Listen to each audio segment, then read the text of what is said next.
Hi, welcome to Right to the Top. I'm Adam. In today's video, I'm going to walk you through the steps, through the process of creating a plan for your IELTS Task 2 essay. Now, it's very, very important that you learn how to do this, that you practice creating plans for essays so that when you get to the actual test center on test day, you can do it right away, write your essay, and get a good score. Now, one of the most common mistakes that people make on the essay section of the test is that they read the question, they read the task, and start writing an essay right away. It's almost guaranteed you will lose points doing it that way, unless you have enough practice planning and you can think of it quickly and start writing. But I'll talk about how to practice at the end. So let's start. Why should you plan? Let's start with that. It's very important because people often think it's a waste of time. Okay? The reason you want to plan is you want to make sure that you understand the task. And this is where a lot of people make their first mistake. They read the question too quickly or they read the task too quickly.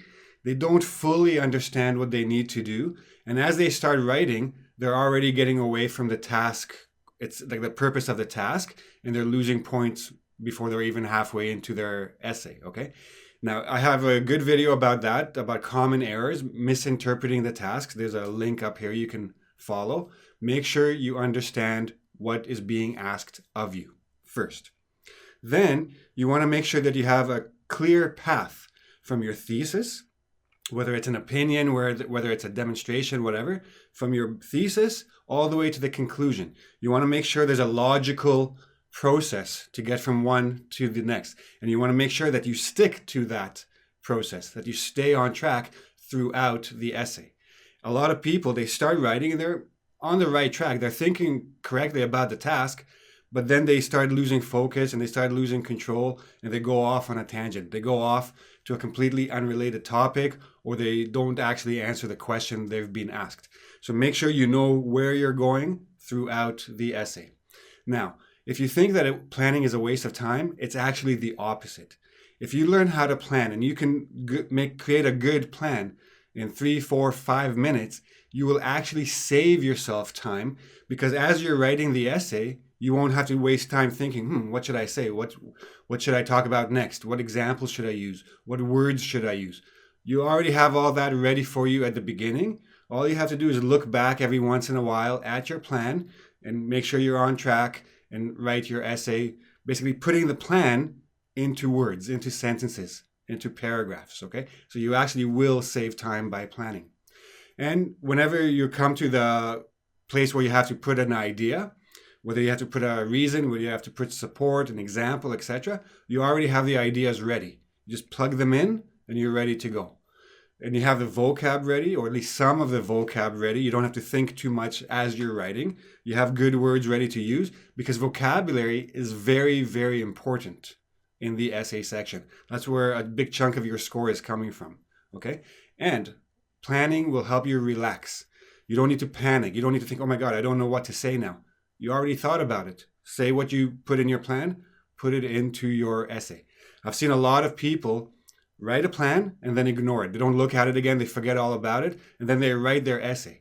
That is a waste of time, because you spend time thinking about it and then you're spending time thinking again.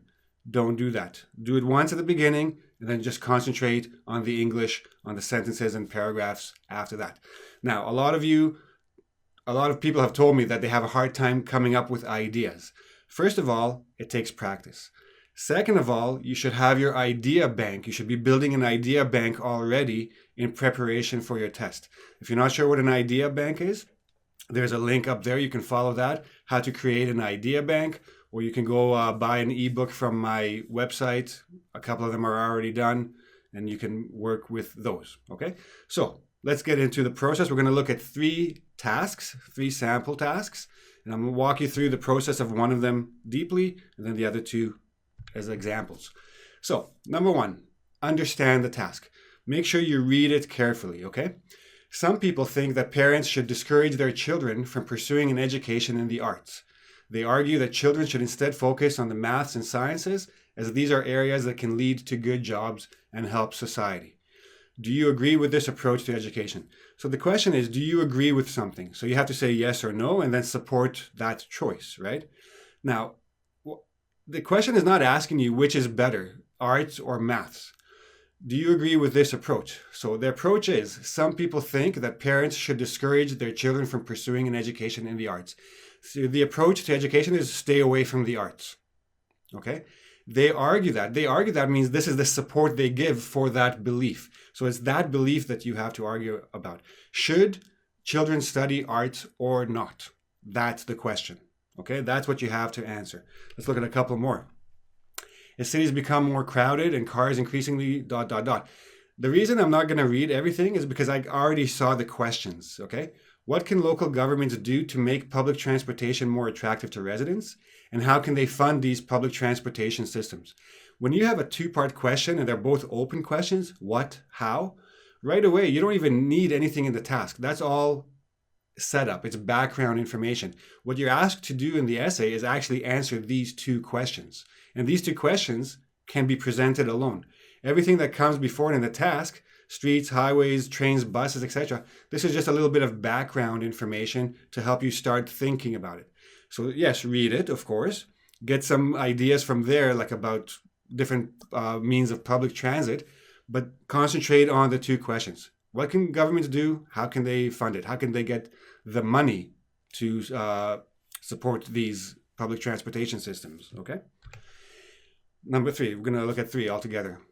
When it comes to foreign travel, some tourists prefer to let a guide point out the highlights and deal directly with the locals. Others would rather discover a place on their own and get to know its people. So basically, you're looking at 2 ways of traveling, and then you have to compare the 2 and say which you prefer. So now, I'll talk about the word compare. A lot of people think that compare means look at the similarities of both, or look at the benefits of both, or the advantages of both.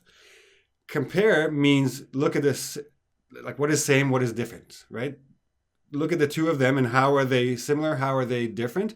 Now, especially when it says which you prefer, you can't only look at the good sides of both, because if you say guided tours are good because A, B, C, solo tours are good because A, B, C, so I choose A, the guided tours. Well, why? If this is good and this is good, why do you choose this one, right? You can say that one is more good, like better than the other one, but the easier approach is to say what is good and bad about each, and the one that has more good is the one you're going to prefer, right? So I'll show you when we get into the actual planning of it. So next, you have to isolate the topic and question, debate, issue. So what is the topic? We're talking about education.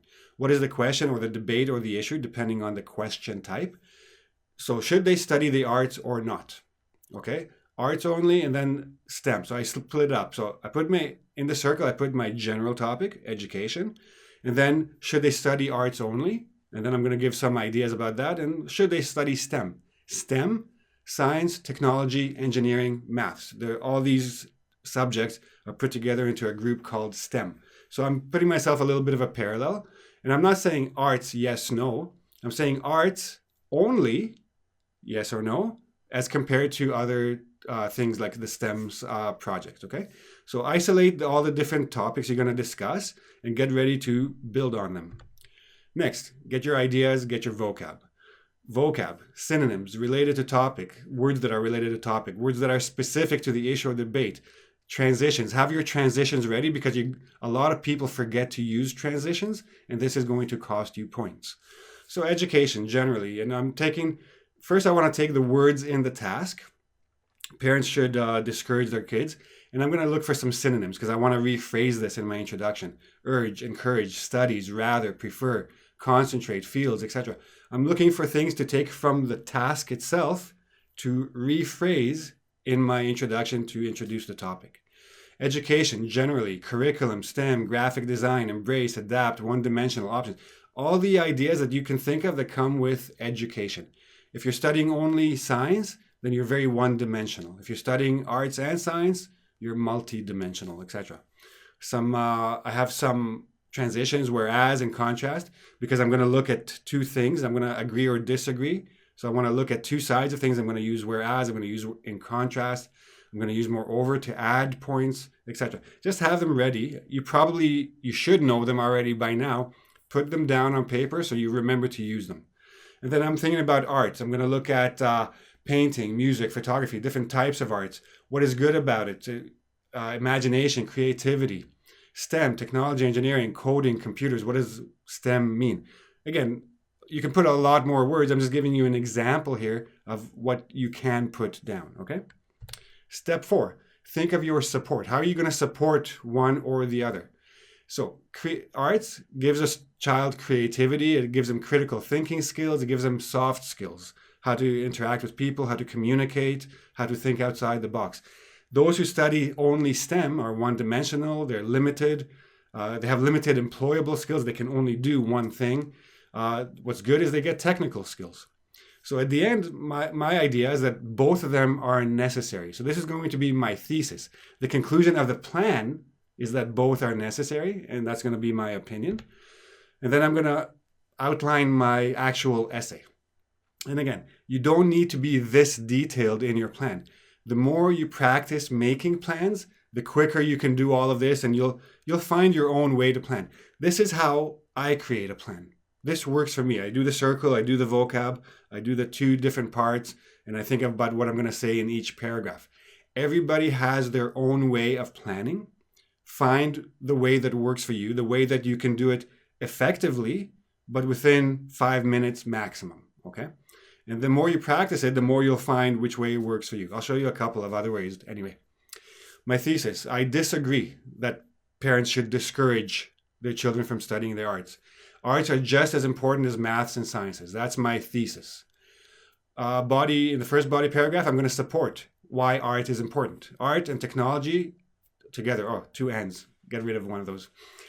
For example, graphic design. So art and technology have already embraced. This is the world we live in now. There's no such thing as separation anymore. Everything works together. My second body paragraph, why is art another good reason for art? It provides useful skills for work. For example, it builds critical analysis, adaptability. Get rid of the I in critical. And if you want a third body paragraph, so in my essay, I'm going to have 3 short paragraphs. There is precedent. So now I'm going to look specifically at an example and apply it to my support. I'm going to look at Steve Jobs and Apple, how he used art to create a big technology company. And then, of course, I'm going to write my conclusion, okay? So do I have to write all those things down, like thesis, body 1, body 2? No, you could do it. It's a bit of a waste of time that way. All I do here is I'm going to go to my arts and my STEM. I'm going to circle the ideas I'm going to focus on. I may write a couple of both. I'm going to put down my thesis somehow. And then I'm going to have this general idea. And then I'm going to start writing my essay. Now, begin writing the essay. That's your next step. Now, step number 7 is crucial. And this is the one most people forget or ignore. Refer back to the plan before beginning each new paragraph. So a lot of people, as I said before, they'll make the plan, which is good, but then they'll forget about it, or they'll just ignore it. They won't look at it again, and they'll write. And as they're writing, they're thinking of new ideas. They're thinking of new vocabulary. So again, if you do that, the plan was a waste of time anyway. Make sure you finish your introduction, go back to your plan, think about, okay, this is what I'm going to talk about now. Write your first body paragraph. Finish your first body paragraph. Look at your plan. Okay, this is what I'm going to talk about next. Next body. Back to the plan, body, and then conclusion is pretty straightforward after that, okay? Don't ignore your plan. It's there to save you time. It's there to help you relax, and it's there to help you follow your path from thesis to conclusion in a logical way that the reader can follow and comprehend. Remember, you're being tested on your task completion, coherence and cohesion, lexical resources, and grammar. It's not all grammar. It's not all vocab. It has to make sense. Make it make sense and make sure you answer the question, okay? Let's look at the other 2 examples I gave you before. So some people, they do a much shorter plan. They just write the main topic, the main question, main ideas they're going to talk about, paragraph 1, paragraph 2, and some vocab. So public transit, how to promote and fund. Those are the 2 questions.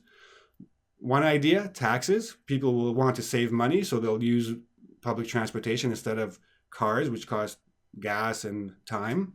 And by doing this, they will also get more revenue because more people are using it, more money for the systems.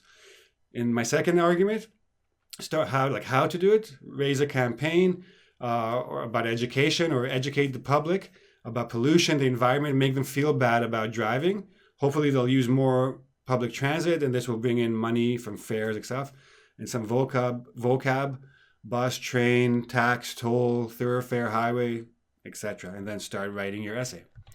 The last one, when it comes to the two, so compare the two. So I have travel, that's my main topic, group versus solo. So one against the other, compare. The group, fewer hassles, language barrier, efficient, safety, security, schedule. Solo, freedom, adjust. You can adjust to things, authentic experience, off the beaten track, remote adventure. So you're putting your vocab and your ideas together. You have the two. One is better than the other. And then some general idea, some general vocab. And then in your essay, you're going to say, so here I have a lot of good and good, but like the group, the guide takes care of the hassles. He deals with all the people. There's no language barrier because he or she can speak for you. It's efficient, it's safe. But the solo one gets you all of these. So remember, you have to choose one.